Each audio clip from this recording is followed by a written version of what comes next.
Let's start with Apple, the tech giant reopening its 42 stores in China after closing their doors because of the coronavirus outbreak. Now, the stock also getting upgraded by Wells Fargo to overweight on a, quote, compelling risk-reward outlook. We have Dan Howley here with us. And Dan, let's just start with the reopening of stores in China. There was 42 of them. Lots of talk just in terms of how the coronavirus outbreak over in China would impact Apple, at least in the short term. So what do you think this does looking into the second quarter?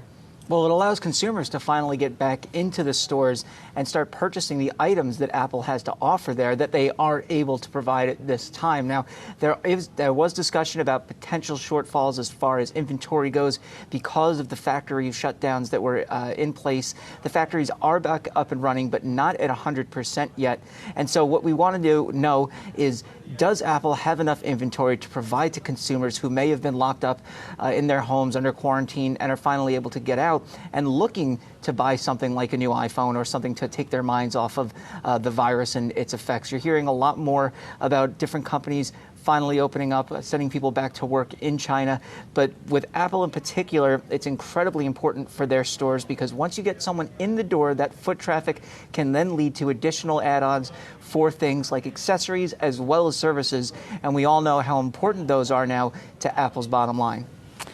Hey, Dan, I also want to get your thoughts on this Wells Fargo note. So it's interesting. We know that Apple has been a stock that has been hit, along with many stocks, really the broader market, obviously, over the last couple of weeks because of those coronavirus concerns. Now, their call was based a lot just in terms of valuation. They're saying that where it's trading right now, it looks attractive. Do you think that also behind this call was what you and I have talked about numerous times before, and that's just the fact that even though Apple might not be selling as many iPhones right now as it would have been without the coronavirus, we could then see a pent-up in demand for the phone?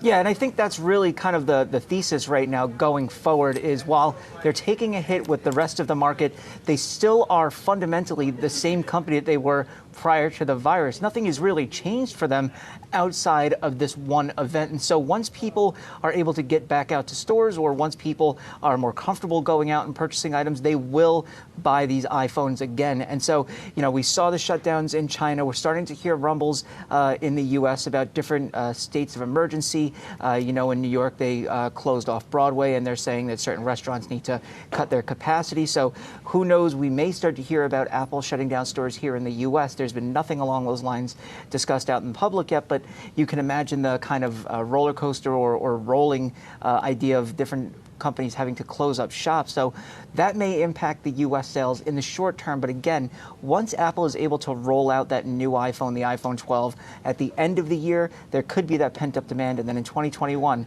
it could be a breakthrough for them.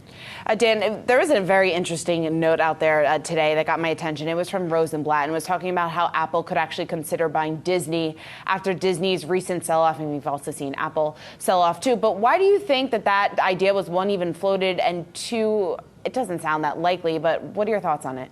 I mean, Apple has said that they don't want to purchase other people's properties, for Apple TV in particular, but Disney and Apple have a very strong relationship. Pixar was co-founded by Steve Jobs, and then that was obviously purchased by Disney. And you have Bob Iger as one of the board members or previously one of the board members at Apple. So it really is a close relationship that the two companies have and continue to have.